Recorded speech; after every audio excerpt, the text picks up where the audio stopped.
Price lord ಪ್ರಿಯರಾದ ದೇವ ಮಕ್ಕಳೇ, welcome to ಮುಂಜಾನೆ ಮುತ್ತು ಕಾರ್ಯಕ್ರಮ.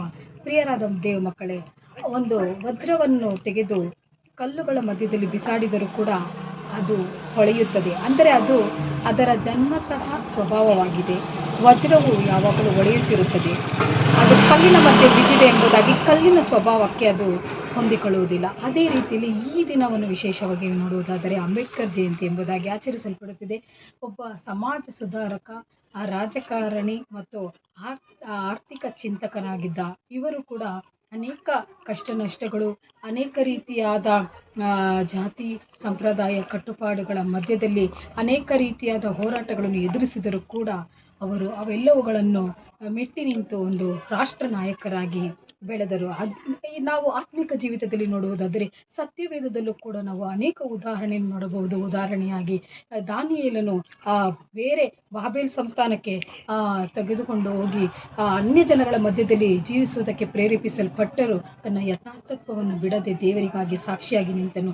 ನಮ್ಮ ಎಲ್ಲರಿಗೂ ಯೇಸು ಕ್ರಿಸ್ತನು ಒಂದು ದೊಡ್ಡ ಉದಾಹರಣೆಯಾಗಿದ್ದಾನೆ. ಆತನು ಕೂಡ ಈ ಲೋಕದಲ್ಲಿರುವಾಗ ಲೋಕದ ವ್ಯಾಮೋಹಕ್ಕೆ ಒಳಗಾಗದೆ ತಂದೆಯಾದ ದೇವರ ಚಿತ್ತವನ್ನು ನೆರವೇರಿಸುವುದರಲ್ಲೇ ಆತನು ತಲ್ಲೀನನಾಗಿದ್ದನು.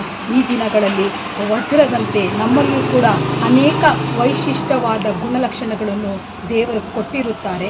ನಾವು ಈ ಲೋಕದಲ್ಲಿರುವಾಗ ಆತನ ಚಿತ್ತದಂತೆ ಆತನ ಪ್ರಭಾವವನ್ನು ಪ್ರಚುರಪಡಿಸುವವರಾಗಿರಬೇಕು. ಅದೇ ತಾನೇ ವಾಕ್ಯದಲ್ಲಿ ಬರೆಯಲ್ಪಟ್ಟಿದೆ. ಫಿಲಿಪಿಯರಿಗೆ ಬರೆದ ಪತ್ರಿಕೆ 2ನೇ ಅಧ್ಯಾಯ 16ನೇ ವಾಕ್ಯದಲ್ಲಿ, ಇವರೊಳಗೆ ನೀವು ಸರ್ವರಿಗೂ ಜೀವದಾಯಕ ವಾಕ್ಯವನ್ನು ತೋರಿಸಿಕೊಡುವವರಾಗಿದ್ದು ಲೋಕದೊಳಗೆ ಹೊಳೆಯುವ ಜ್ಯೋತಿರ್ಮಂಡಲಗಳಂತೆ ಕಾಣಿಸುವವರಾಗಿದ್ದೀರಲ್ಲ ಎಂಬುದಾಗಿ. ಹೌದು ಪ್ರಿಯರಾದ ದೇವ ಮಕ್ಕಳೇ, ಯೇಸು ಕ್ರಿಸ್ತನು ನಮಗೆ ಹೇಳಿದನು, ನೀವು ಲೋಕಕ್ಕೆ ಬೆಳಕಾಗಿದ್ದೀರಿ ಎಂಬುದಾಗಿ. ಆ ಬೆಳಕು ಜನರ ಮುಂದೆ ಪ್ರಕಾಶಿಸಲಿ ಎಂಬುದು ಆತನ ಚಿತ್ತವಾಗಿದೆ. ಹಾಗಾದರೆ ಲೋಕದೊಂದಿಗೆ ಸೇರಿ ನಾವು ನಮ್ಮ ದೇವರು ಇಟ್ಟಿರುವ ಆ ಒಳ್ಳೆಯ ಗುಣಲಕ್ಷಣವನ್ನು ಕಳೆದುಕೊಳ್ಳದೆ ದೇವರಿಗಾಗಿ ಎದ್ದು ಪ್ರಕಾಶಿಸಿ ಆತನ ರಾಜ್ಯವನ್ನು ಕಟ್ಟೋಣ. ದೇವರು ಈ ವಾಕ್ಯ ಭಾಗದ ಮೂಲಕ ನಮ್ಮನ್ನು ಆಶೀರ್ವದಿಸಲಿ. God bless you. Have a nice day.